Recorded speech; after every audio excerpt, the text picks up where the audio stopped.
J'ai plusieurs millions d'euros de patrimoine aujourd'hui et si je devais tout recommencer à zéro avec mes 29 ans et mon cerveau actuel, je sais exactement ce que je ferais et ce que je ferais pas. Mes plus grosses erreurs à cet âge-là, avoir écouté les conseils de papa sur l'épargne traditionnelle, avoir attendu d'être prêt pour investir et surtout avoir sous-estimé le pouvoir de l'investissement sur soi-même. Pendant que mes potes partaient à Thaïlande ou s'achetaient des voitures à crédit, j'ai compris que les 10 années entre mes 25 à 35 ans sont les plus critiques pour ma vie financière. Pas parce qu'on gagne plus, mais parce qu'on a le luxe de pouvoir prendre des risques. Aujourd'hui, je vais te donner mon plan de bataille personnel. Pas la version édulcorée qu'on sert d'habitude, mais ce que je ferais vraiment avec 500, 1000, 5000 ou 20 000 et jusqu'à 25 000 euros de côté. Parce que oui, si tu rates cette décennie, tu passeras les 20 suivantes à essayer de rattraper le temps perdu et crois-moi, c'est infiniment plus dur.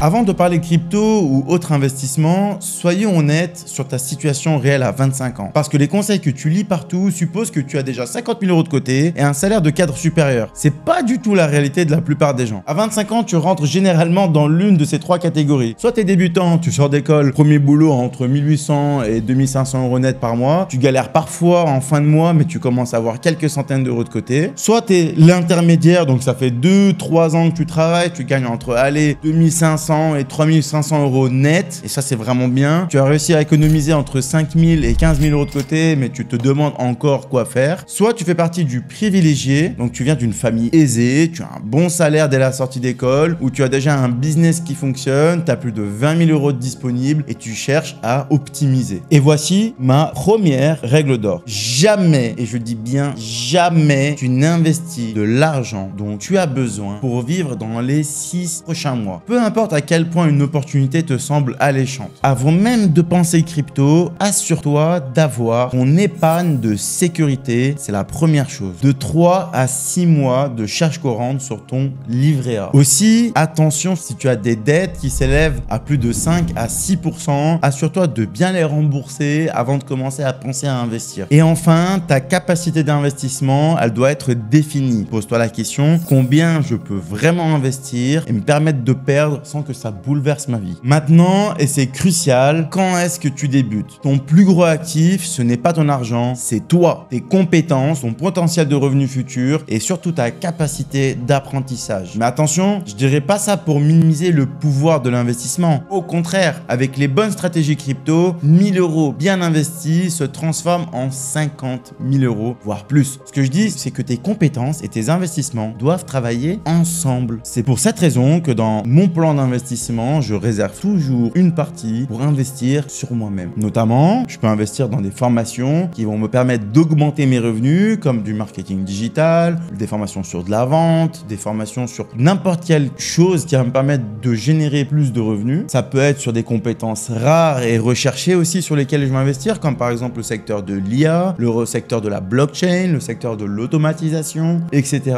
Investir aussi sur un réseau professionnel comme les mastermind, du coaching, des réunions d'entrepreneurs et bien d'autres. Et enfin, sur ta santé physique ou morale, parce qu'un entrepreneur qui est fatigué, c'est un entrepreneur qui ne gagne pas. Concrètement, voici comment je répartirai mon budget mensuel disponible. Alors 60%, ça va être dans les investissements financiers, comme la bourse ou la crypto. 30%, ça va être l'investissement sur moi-même, notamment à travers des formations et pour monter en compétences. Et enfin, je réserve un dernier petit 10% pour des investissements vraiment plus risqué, s'il y a des vraies opportunités à choper, même si elles sont extrêmement risquées, je peux me lancer dessus. Mais attention, investir sur soi-même ne veut pas dire claquer 5000 euros dans une formation bidon sur comment devenir riche en 30 jours. Je te parle de compétences concrètes qui ont un ROI mesurable. Par exemple, apprendre le marketing digital peut te permettre de lancer une activité parallèle qui génère 500 euros par mois. Sur 5 ans, ça représente 30 000 euros. C'est pas mal pour une formation à 500 euros, non? Une fois que tu as défini ta situation et ta capacité réelle d'investissement, on peut passer aux choses sérieuses, comment transformer tes premiers euros en véritable patrimoine.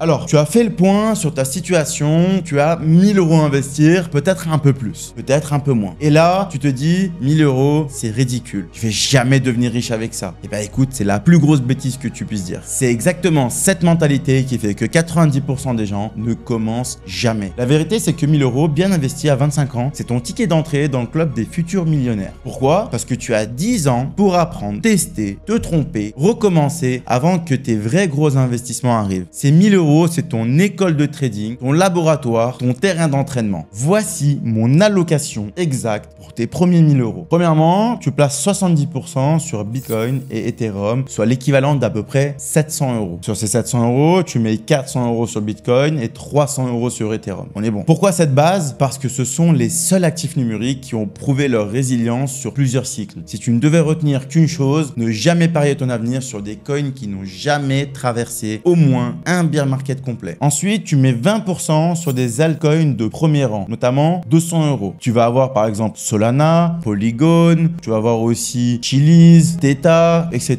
En fait, ce sont des coins qui ont traversé déjà un bear market, mais surtout qui ont des vraies bases solides et des équipes qui livrent derrière. La règle d'or, c'est de ne jamais mettre plus de 50 euros sur un de ces coins dans cette tranche-là. Et enfin, les 10 derniers pourcents, tu les gardes pour expérimenter, notamment 100 euros avec lesquels tu vas pouvoir t'amuser, entre guillemets. Ici, avec ces 10%, tu vas pouvoir prendre des vrais risques. Tu vas aller pouvoir t'aventurer sur la DeFi, les NFT, tous ces secteurs-là où il y a des risques beaucoup plus hauts, avec des gains beaucoup plus élevés, mais aussi des pertes beaucoup plus élevées. C'est un petit peu comme ton budget éducation risquée. Maintenant, les erreurs que je ne referai jamais avec mes premiers 1000 euros. L'erreur numéro 1, c'est tout mettre sur une crypto. J'ai perdu 800 euros en 2018 en mettant tout sur un altcoin qui a fait moins 95%. La leçon que j'ai apprise, c'est que la diversification, même sur de petits montants, eh bien ça sauve la mise. L'erreur numéro 2, c'est essayer de trader quotidiennement. Les émotions vont te faire prendre des décisions idiotes. Avec 1000 euros, tu n'es pas un trader pro, tu es un investisseur long terme. La troisième erreur, c'est suivre les influenceurs crypto comme des gourous. Les calls à x1000, les prédictions farfelues et j'en passe. Si c'est facile de gagner, c'est que c'est voué à l'échec dans 99% des cas. Mets-toi bien ça en tête. La quatrième erreur, c'est de ne jamais prendre de profit. Quand ton portefeuille fait plus de 200%, prends au moins 20% de bénéfices. Je répète, prendre des bénéfices. Même si ça continue à monter après, tu ne peux jamais prévoir le top, mais tu peux sécuriser des gains. J'ai vu de portefeuilles à plus de 500% finir à zéro. Pourquoi? Parce qu'ils n'ont jamais su prendre un simple 20% de bénéfices. Prendre des profits, c'est pas avoir peur en fait, c'est juste avoir compris le jeu et réussir à dégager du bénéfice. Donc concrètement, voici ma stratégie d'achat avec 1000 euros. Le premier mois, j'investis 400 euros, donc 40% du total. Le deuxième mois, je vais reposer 300 euros. Le troisième mois, 200 euros. Et le dernier mois, eh bien, je vais mettre les 100 euros. Pourquoi étaler? Parce que le timing parfait n'existe pas. En étalant sur 4 mois, eh bien, tu lisses les risques de volatilité. Et je sais à quoi tu penses, mais avec 1000 euros, en fait, ton objectif, c'est pas de devenir riche tout de suite. Ton objectif, c'est premièrement, apprendre sans te ruiner, comprendre les cycles et les différents mécanismes. La deuxième chose que tu vas apprendre, c'est la discipline. Ne pas tomber dans le FOMO, respecter tes règles et attention à bien gérer tes émotions. Et enfin, le troisième point, ça va être la gestion de ton portefeuille et la mise en place de bonnes habitudes comme le DCA. Ça va te permettre d'investir régulièrement et d'avoir une certaine discipline sur ce niveau-là. Parce que dans 2-3 ans, quand tu auras 5 000 ou 10 000 euros de côté à investir, tu ne voudras pas apprendre sur le tas avec des montants qui peuvent changer ta vie. Tu voudras déjà maîtriser les bases. Et dernière chose, ces 1000 euros, considère-les comme perdus dès que tu les investis. Pas parce qu'ils vont disparaître, mais parce que ça t'évite de checker ton portefeuille 50 fois par jour et de stresser sur chaque fluctuation. Les émotions, et je le répéterai jamais assez, ce sont tes pires ennemis.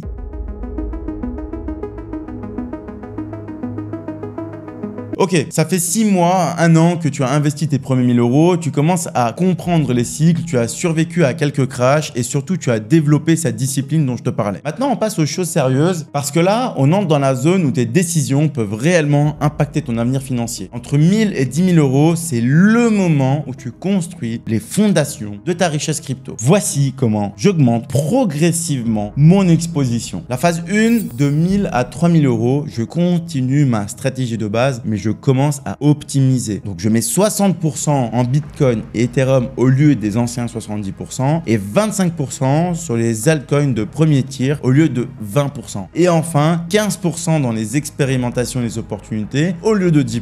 Pourquoi cette évolution? Parce que maintenant que tu connais mieux le marché, tu peux te permettre tout petit peu plus de risques calculés. La phase 2, ça va être de 3 à 6 000 euros. C'est là que ça devient intéressant et je commence à intégrer des stratégies un petit peu plus avancées. Notamment, je vais commencer à mettre 50% en Bitcoin et Ethereum, qui sont toujours les bases solides, 30% en altcoins diversifiés, 8 à 10 projets maximum, et 20% en stratégie active, notamment DeFi, staking, opportunités cycliques. La troisième phase va aller de 6 à 10 000 euros. Là, on entre littéralement dans la cour des grands et mon allocation devient 40% en Bitcoin et Ethereum, 35% dans les portefeuilles et altcoins diversifiés et enfin 20% dans les opportunités cycliques et DeFi. Mais attends, il manque 5% et là, on va prendre des paris très risqués. Maintenant, parlons de l'effet de temps composé appliqué aux cryptos. C'est le concept que personne ne t'explique vraiment. Imagine, tu investis 200 euros par mois pendant 4 ans, ça fait 9 600 euros d'investi au total. Scénario conservateur, tu prends 15% par an en moyenne. Après 4 ans, allez, t'as fait presque 15 000 euros. Le scénario modéré dit que tu vas faire à peu près 25% en moyenne. Après 4 ans, ça te fait 19 000 euros. Et le scénario vraiment optimiste, c'est que tu vas faire 40% à peu près en moyenne. Donc après 4 ans, ça te fait 26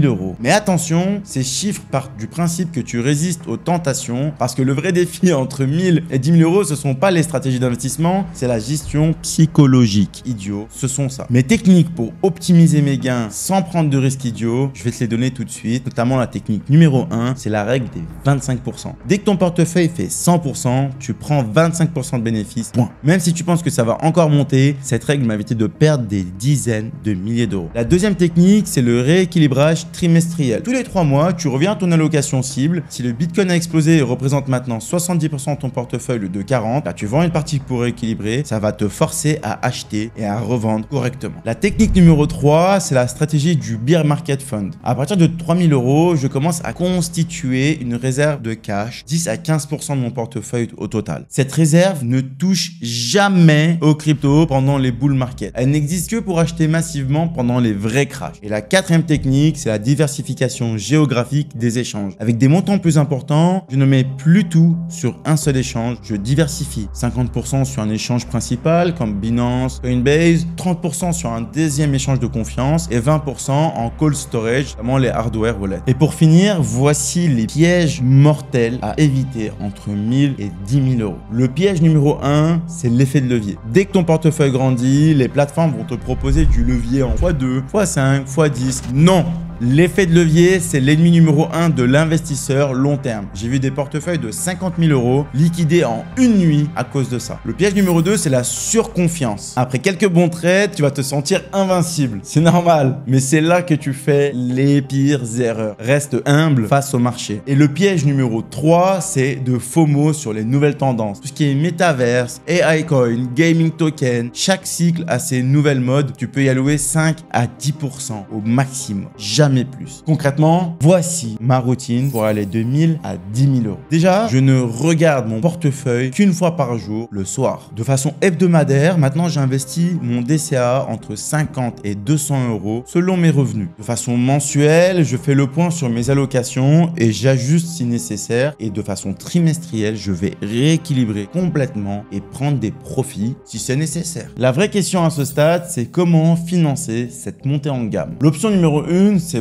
augmenter tes revenus. Tout ce qui est freelancing, les side business, négocier une augmentation, chaque euro supplémentaire investi à 25 ans vaut 10 euros à 35 ans. Donc c'est simple, tu fais littéralement un x10 sur chaque euro que tu rêves à gratter maintenant. L'option numéro 2, c'est optimiser tes dépenses. Je ne dis pas de vivre comme un moine, mais regarde tes abonnements, tes sorties, tes achats impulsifs. 100 euros économisés par mois, c'est 1200 euros investis en plus chaque année. L'option numéro 3, ce sont les revenus crypto. Tout ce qui est staking, liquidity mining, airdrop, mes cryptos me rapportent environ 300 à 500 euros par mois en revenus passifs. Ces revenus, je les réinvestis directement. Les habitudes que tu développes maintenant, la discipline du DCA, la résistance au FOMO, la patience pendant les bear markets, ces habitudes vont déterminer ton succès quand tu géreras 50 000, 100 000 euros ou plus. Alors oui, c'est frustrant de voir son portefeuille stagner à 5 000 euros quand on rêve de millions, mais cette frustration, c'est ton carburant. Elle te force à apprendre, à t'améliorer, à développer cette expertise qui fera la différence plus tard.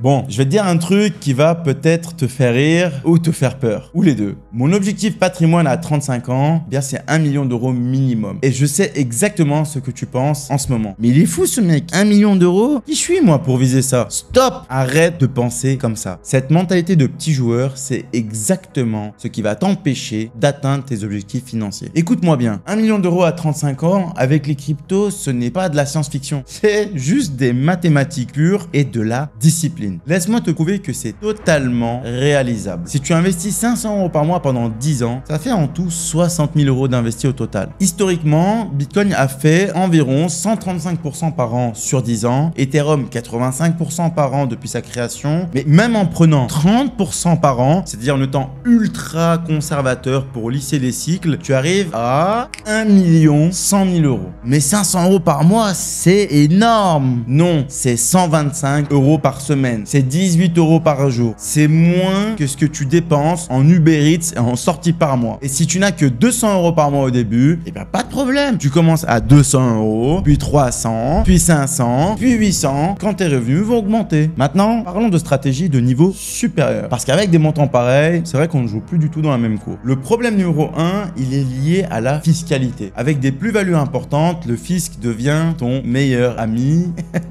ou ton pire ennemi. Ma stratégie fiscale, eh bien, simple. Première chose, société holding pour optimiser l'imposition des plus-values. Ensuite, tu étales des cessions pour lisser la fiscalité sur plusieurs années. Et surtout, tu as la défiscalisation immobilière avec tout ce qui est loi Pinel, MNNP pour compenser les gains crypto. Le deuxième problème, eh bien, en fait, ça va être la sécurité. Quand tu gères 100 000 euros ou plus en crypto, la sécurité devient vitale. Ma stratégie sécurité, c'est quoi? Multi-signature wallet pour les gros montants, diversification géographique des cold wallets, des coffres forts différents et partout, et des testaments crypto avec instructions détaillées pour la famille. On n'y pense pas assez. Attention. Le troisième problème, c'est la diversification intelligente. À partir de 50 000 euros, rester 100% crypto devient dangereux. Voici mon allocation réelle aujourd'hui. Et là, je vais te montrer peut-être mes vrais chiffres. Si je prends un portefeuille à 200 000 euros, je mets 120 000 euros en crypto, donc 60% en Bitcoin, Ethereum et altcoin, 50 000 euros en actions, donc 25% de mon portefeuille, tout ce qui est ETF World, le S&P 500, Tech USD, dividendes, etc.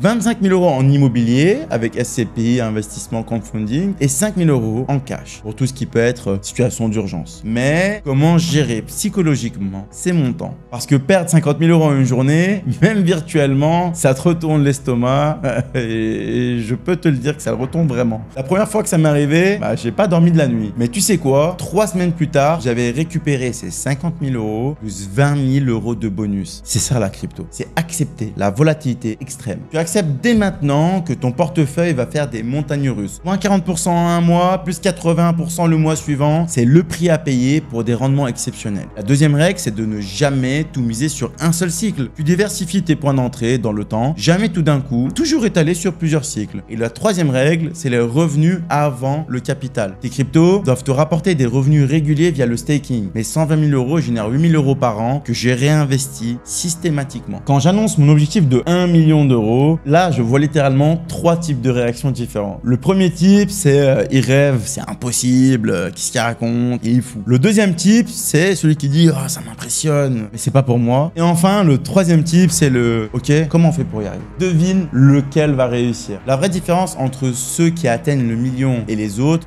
c'est pas de l'intelligence, ce n'est pas la chance, c'est ta capacité à croire que c'est possible et à agir en conséquence. Si tu penses petit, en fait, tu auras des petits résultats. Si tu penses grand, mais que tu n'agis vraiment pas en fait en conséquence, tu auras 0 résultat. Mais si tu penses grand et que tu agis, tu auras de très gros résultats. Pour finir ce chapitre, je veux que tu retiennes ça. Les millionnaires de demain sont ceux qui investissent aujourd'hui dans les cryptos avec une vision long terme et surtout une stratégie solide. Pas ceux qui attendent que les cryptos se stabilisent, pas ceux qui investissent quand ils auront plus d'argent et surtout pas ceux qui remettent à demain. Voilà, tu as maintenant la roadmap complète de 0 à 1 million en 10 ans grâce aux cryptos. Certains vont dire dire que c'est trop ambitieux, d'autres vont dire que c'est impossible. Pourtant, c'est exactement ce type de mentalité qui sépare ceux qui réussissent de ceux qui regardent les autres réussir. Le choix t'appartient, mais souviens-toi d'une chose, les cryptos, c'est ton opportunité générationnelle. Imagine dans 20 ans, tes enfants te demanderont pourquoi tu n'as pas investi quand Bitcoin valait 30 000 euros. Tu vas répondre quoi, hein? Si cette vidéo t'a ouvert les yeux, partage-la et dis-moi en commentaire quel est ton objectif patrimoine à 35 ans. Ose écrire un gros chiffre, assume-le et passe à l'action, mais surtout, vise grand.